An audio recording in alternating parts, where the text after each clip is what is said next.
What happens when the perfect predator finally meets the one man who refuses to look away? Dexter Morgan, the charming bloodspatter expert who hides his darkest secret, had fooled almost everyone in Miami. But there was one man who never laughed at his jokes, never trusted his smile, and never turned his back. Sergeant James Doakes. Their rivalry wasn't just about suspicion. It was a battle of instincts, rage, and survival. And that battle gave us some of the most unforgettable moments in television history. On the surface, Dexter Morgan was the man everyone wanted on their team. He was helpful, calm, and brilliant at solving crimes. His coworkers saw him as the guy who always kept his cool, the one who could look at a crime scene and spot details no one else could. But what they didn't know was that Dexter's skills came from something much darker. Behind that quiet smile lived a secret life, a life ruled by blood, ritual, and the constant need to kill.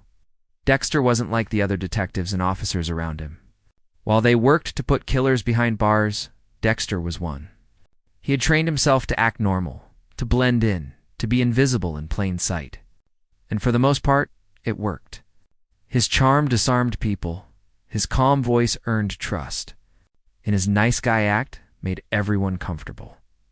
Everyone. Except James Doakes. From the very beginning, Doakes' sharp eyes cut through Dexter's mask. While others laughed with Dexter or leaned on his skills, Doakes stayed stiff and cold. He didn't buy into the act. He didn't see a harmless nerd in a lab coat. He saw danger. Something about Dexter rang wrong, and Doakes couldn't shake it. This made their connection explosive. Doakes was loud, aggressive, and unafraid to say what others kept to themselves. He didn't like Dexter, and he didn't care who knew it. He made it clear with every glare, every sharp word, every time he barked, "Stay the hell out of my way, Morgan." And for Dexter, this was more than just an annoyance. Doakes represented risk. He was the first person to ever look at Dexter and not be fooled. That made him dangerous, maybe even deadly. For a man who lived in shadows, Doakes' constant stare felt like sunlight, and sunlight could burn everything. Dexter had built. This is where their story truly begins, the predator hiding behind a smile. And the hunter who refused to look away. From the moment James Doakes laid eyes on Dexter, he knew something was wrong. While everyone else at Miami Metro saw a quiet, polite bloodspatter analyst, Doakes felt an uneasiness he couldn't shake. It wasn't about what Dexter did. It was about what he didn't do. He didn't laugh naturally. He didn't show emotions like the rest of the team. And when others felt shaken by brutal crimes, Dexter stood there as calm as still water. That calmness might have impressed others, but to Doakes, it screamed danger. Doakes was a soldier before he became a cop. He had been in war zones, seen killers up close, and learned how to read the look in a man's eyes. And when he looked at Dexter, he didn't see a lab geek or a harmless forensics guy. He saw that same empty stare, the kind that belonged to someone who had taken lives before and could do it, again without hesitation. That's what made their interaction so electric. Doakes never played along with Dexter's fake charm. When Dexter tried to joke, Doakes cut him off with a glare. When Dexter stood too close, Doakes shoved him away. And when others defended Dexter, Doakes doubled down, saying what no one else had the guts to say. "I don't like you, Morgan." It wasn't just disliked, it was instinct. Doakes didn't have proof, not yet, but his gut told him that Dexter was dangerous. And unlike the rest of Miami Metro, Doakes trusted his gut above everything else. This created a kind of pressure that Dexter had never faced before. Normally, people ignored him, underestimated him, or treated him like the harmless oddball. But Doakes refused to ignore him. He watched Dexter. He studied him. He made sure Dexter knew he was being followed, being judged, being seen. For Dexter, this was terrifying in its own way. His entire life depended on hiding in plain sight, on being invisible, even while standing in the middle of a room. But Doakes shattered that invisibility with a single stare. Every time Dexter walked into work, he could feel Doakes' eyes on him, sharp as a knife, daring him to slip up. And this wasn't just paranoia. Doakes really was watching. Every late night at the office, every unusual move at a crime scene. Every time Dexter was just a little too eager to help, it all got stored in Doakes' mind. Piece by piece, he was building a picture, and the picture looked darker every day. The irony is, Doakes didn't know how right he was. He thought Dexter was hiding something, but he didn't yet know what. Still, his suspicion alone was enough to change the game. For the first time, Dexter wasn't the hunter controlling the story. Someone else was hunting him, and that's what made their rivalry so gripping. Doakes wasn't just another detective. He was a man who had survived real monsters. That's why he could sense the one living right next to him. Doakes' suspicion didn't stay quiet for long. He wasn't the type of man to keep thoughts to himself, and when it came to Dexter Morgan, his distrust boiled over into full-on confrontation. Where others treated Dexter like a friend, Doakes treated him like a ticking bomb. Every word was sharp. Every glance was loaded with anger. And every moment around Dexter turned into a clash of energy. The office at Miami Metro became a battlefield. Dexter tried to keep up his usual masks, smiling at coworkers, playing the helpful colleague, acting like nothing could bother him. But Doakes refused to play along. He would cut through the room with a harsh laugh or a sarcastic comment, making sure everyone knew he didn't buy into Dexter's act. It wasn't just dislike. It was open war. Their exchanges were some of the most intense in the series. Dexter, with his cool, controlled tone, and Doakes, with his raw, explosive energy. When Doakes said, "Stay the hell out of my way, Morgan," it wasn't just a warning, it was a declaration. He wasn't going to let Dexter slip under the radar the way he did with everyone else. This constant tension began to eat at Dexter. Normally, his life was built on precision and control. He planned his kills carefully, covered his tracks perfectly, and made sure no one saw him coming. But with Doakes breathing down his neck, that control started to crack. He couldn't move as freely as before. He had to think twice before slipping away at night. He had to double-check every story, every excuse, every step he took. Doakes, meanwhile, thrived on this pressure. He was a man who lived on instinct, who trusted the heat of the moment more than logic or procedure. And in Dexter, he found his ultimate challenge. He couldn't explain it, not to his fellow officers, not even to himself, but he knew there was something rotten behind that smile. The brilliance of their rivalry was how different they were. Dexter was cold and calculating, living in shadows. Doakes was hot-headed and direct, charging at danger without hesitation. They were opposites, but in a strange way that made them equal. It was like fire against ice. Every scene they shared felt ready to explode. This wasn't just another subplot. Tip became the heartbeat of the show. For the first time, Dexter faced someone he couldn't easily outsmart. Doakes didn't need proof. He just needed instinct. And that instinct made him dangerous in ways Dexter had never faced before. The cat-and-mouse game was no longer one-sided.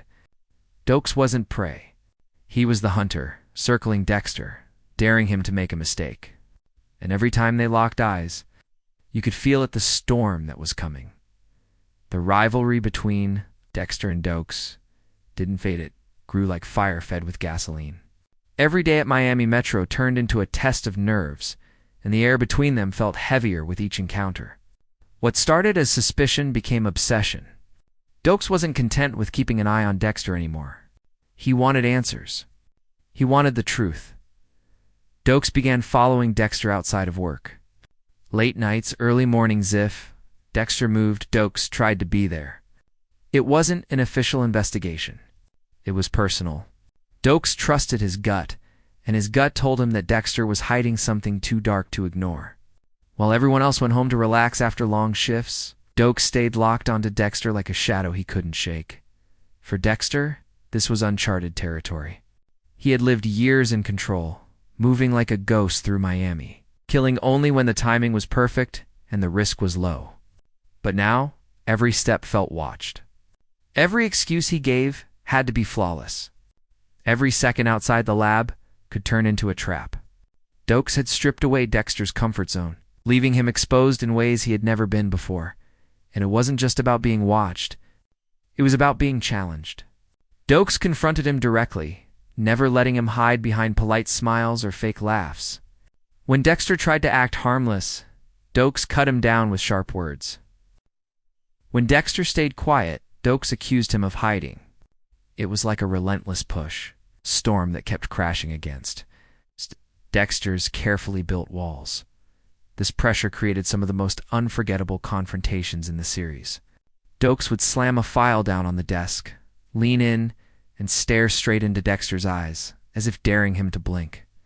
And Dexter, calm on the outside but burning inside, would hold that stare, knowing that if he slipped even once, everything would come crashing down. For fans, these moments were pure electricity. Two men locked in a silent war, one fighting to expose, the other fighting to survive. And the beauty of it was that both were right in their own way. Doakes' instincts were spot on. Dexter's paranoia was justified. Their battle wasn't about good versus evil. It was about instinct versus secrecy.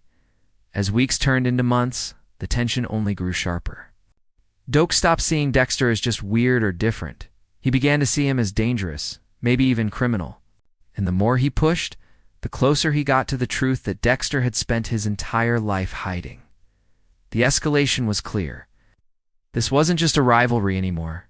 It was war. And neither man was backing down. When fans think of Dexter and Doakes, it isn't just the suspicion or the quiet tension that stands out. It's the explosive confrontations that made every scene between them unforgettable. These weren't small arguments or casual insults. Every clash felt like two predators circling each other, waiting to see who would strike first. One of the most iconic dynamics was the sheer contrast in their energy. Dexter, cool and calculated, always trying to stay invisible, versus Doakes, who was fire and fury in human form. Where Dexter whispered, Doakes shouted. Where Dexter played calm, Doakes slammed his anger into the room like a hammer. Their personalities clashed so violently that even the simplest exchange became charged with electricity. Take the moments where Doakes looked Dexter dead in the eye and said what everyone else was too blind or too afraid to admit. "I don't like you, Morgan." That line became a cornerstone of their relationship.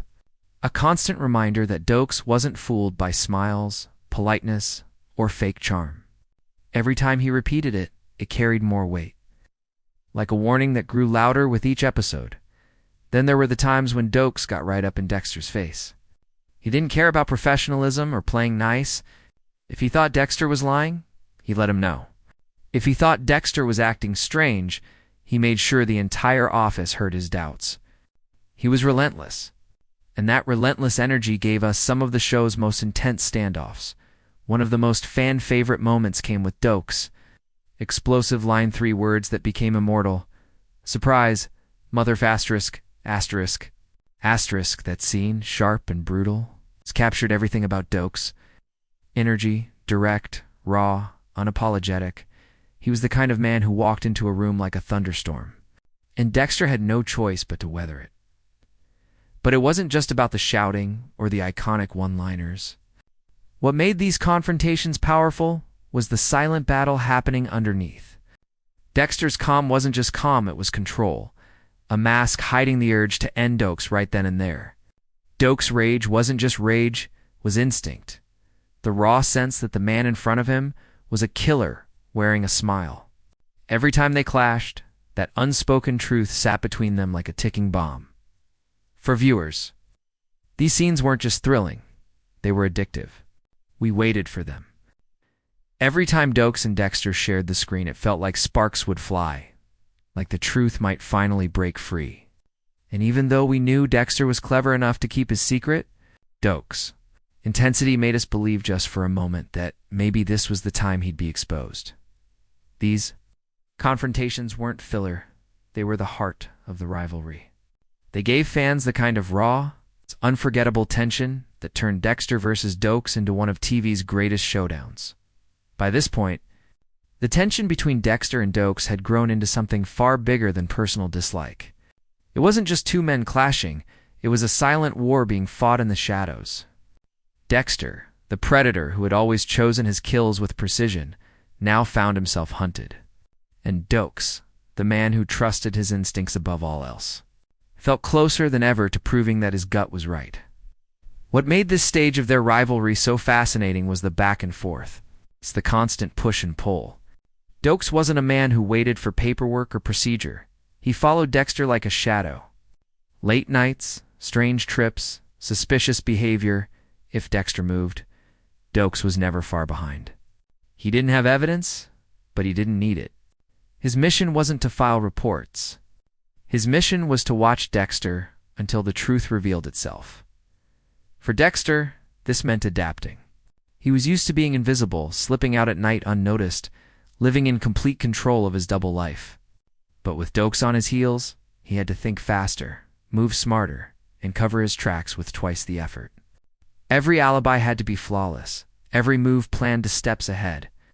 The smallest mistake could mean disaster, and yet Dexter didn't just see Doakes as a threat, he saw him as a challenge. In a strange way, Doakes became the most dangerous opponent Dexter had ever faced, not because he had proof, but because he refused to ignore his instincts. While everyone else was blind to the monster standing in front of them, Doakes was obsessed with exposing it. That obsession made him unpredictable. Their encounters during this time played out like a high-stakes chess match. Doakes would follow Dexter to the edge of a clue, only for Dexter to twist the situation in his favor. Dexter would feel cornered, only to find a way to shift suspicion back onto someone else. Each time Doakes got closer, Dexter slipped just out of reach. But each time Dexter escaped, Doakes only pushed harder. It was this back and forth that kept fans on edge. Would Dexter finally slip? Would Doakes find the proof he needed? Or would Dexter outsmart him once again? The thrill wasn't in knowing the answer, it was in watching the chase. It's an endless circling of predator and hunter, and what made it even more gripping was the irony. Doakes wasn't wrong. He was the only one who saw Dexter clearly. But the very thing that made him right, his anger, his directness, his unwillingness to play politics, also made it hard for others to believe him. While Doakes chased the truth, Dexter played the long game. Hiding behind the very team that dismissed Doakes' suspicions as paranoia, this wasn't just a rivalry anymore. It was survival. For Dexter, every night became a test of whether he could keep his mask intact. For Doakes, every day became a mission to expose the one man no one else dared to doubt. The cat and mouse game wasn't just thrilling. Television night was a study in obsession, fear, and survival. And the longer it went on, more fans knew it couldn't end peacefully. The silent war between Dexter and Doakes couldn't last forever. Two men this determined, this obsessed, were destined to crash into each other. And the cracks in their fragile balance began to show. For Doakes' suspicion wasn't enough anymore. Watching Dexter, following him, throwing sharp words across the office, it wasn't getting him the answers he needed. He wanted proof. He wanted to peel away Dexter's mask and show the world what he had always seen, the monster hiding in plain sight. The problem was, the harder he pushed, the more reckless he became. His anger, his refusal to let go, turned him into a lone wolf. And when you're the only one shouting the truth in a room full of silence, people start to question you instead of the man you're chasing. That isolation only fueled Doakes more. He didn't care if his colleagues thought he was paranoid. He didn't care if his superiors told him to back off. Deep inside, he knew he was right. He could feel it. And that unshakable instinct drove him closer and closer to danger. For Dexter, this was uncharted territory. He had faced killers before. He had dealt with detectives, investigators, even near misses, where his identity almost slipped. But this was different. Doakes wasn't a criminal to hunt or a random cop who stumbled too close. He was something else entirely, a relentless force who simply refused to be fooled. The pressure grew unbearable. Every time Dexter walked into Miami Metro, Doakes' glare followed. Every time Dexter tried to disappear into the night, he had to check if Doakes' car was in the shadows. It was like being trapped in a cage of someone else's obsession. And Dexter, used to being the hunter, was now the one feeling hunted. And then came the moments where their conflict stopped being words and became action. Doakes cornering Dexter, shoving him, threatening him, daring him to crack. Dexter, usually so calm, began to feel the cracks forming inside himself. It wasn't just about survival anymore. It was about control. and Dexter hated losing control. This was the breaking point. The rivalry had shifted from suspicion to obsession, from a game of patience to a dangerous collision. Doakes wanted proof. Dexter wanted freedom. And the closer Doakes got to the truth, the closer Dexter came to making a decision he never wanted to face. What to do about the one man who saw him clearly. For fans, this stage of their story was almost unbearable. The tension wasn't just in their words anymore. It was in every silence, every stare, every close call that felt like it might finally explode. We knew it couldn't last. Something had to give. And when it did, the fallout would change everything.